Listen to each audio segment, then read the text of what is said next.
Nakaamba na naman ang panibagong oil price hike dahil pa rin sa krisis sa Middle East.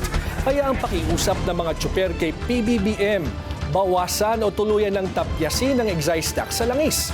Yan ang Agenda Weekend Report ni Ian Maghanoy live mula sa Quezon City. Ian, anong balita dyan? Yes, George, tama ka dyan. Patuloy nga ang mga motorista sa pagpapakarga ng kanilang mga langis sa kanilang mga sasakyan sa kabila ng nakalululang presyo nito. Sa March 31 ay muling sisirit ang presyo ng krudo. Pero hindi na yan magiging tulad nitong sunod-sunod na mega oil price hike. 3 piso kada litro lang kasi ang itataas ng sa gasoline. May posibilidad din daw na hindi na ito tuluyang tumaas pa. Pero kahit para maliit na halaga lang ang price increase ng gasoline, malaking bagay pa rin ang mawawala para sa TNBS driver na si Randy. Sa fuel lang daw kasi nauuwi ang kanyang kinikitang boundary na dati ay 2,000 pesos at ngayon ay 500 pesos na lamang. Para sa akin, sir, ang hirap talagang kitain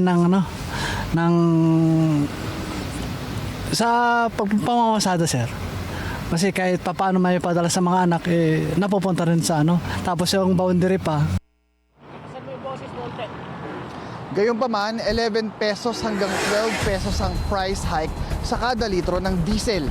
Kaya ang ilang mga school supplies retailer na sa pagde-deliver ng school supplies ng hanganap buhay, umaaray na sa bigat ng presyo ng fuel. Dati-rati, ang full tank ko lang umaabot ng 3,000 to 3,500. Ngayon, full tank ko umaabot na ng 5,000 to 6,000. So, doble. Siyempre, mas malaki yung gastos. So, may effect din ito dun sa aking expenses and dun sa mga produkto ko na ibinebenta. Sa ngayon, patuloy na umaasa ang transport sector na aaprubahan ni PBBM ang pagsususpindi o pagtapyas sa fuel excise tax at oil deregulation law para kahit papaano ay bumaba ang nakalululang presyo ng krudo. Sakali raw kasing suspindihin ang singil na excise tax sa produktong petrolyo, 10 pesos ang maaring mabawas sa presyo ng gasolina at 6 pesos naman sa diesel kada litro. Una nang inanunsyo ng Department of Energy na natanggap na nito ang unang shipment ng 142,000 na bariles ng diesel mula sa emergency energy ng security program. George, hanggang sa mga oras nga na ito ay yung mga motorista ay pumipila pa rin sa mga gasoline station para magpakarga ng kanilang mga krudo sa gitna ng nakalululang presyo nito. George? Mo yan, sasabi mo nga 3 piso kada litro yung maaaring itaas ng gasolina.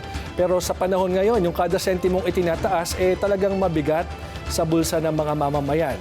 At aabangan nga natin kung kailan mangyayari ito at kung mangyayari ba talaga ang pagtatanggal ng excise tax sa langis. So maraming salamat, Ian Maghanoy, nag-uulat ng live mula sa Quezon City.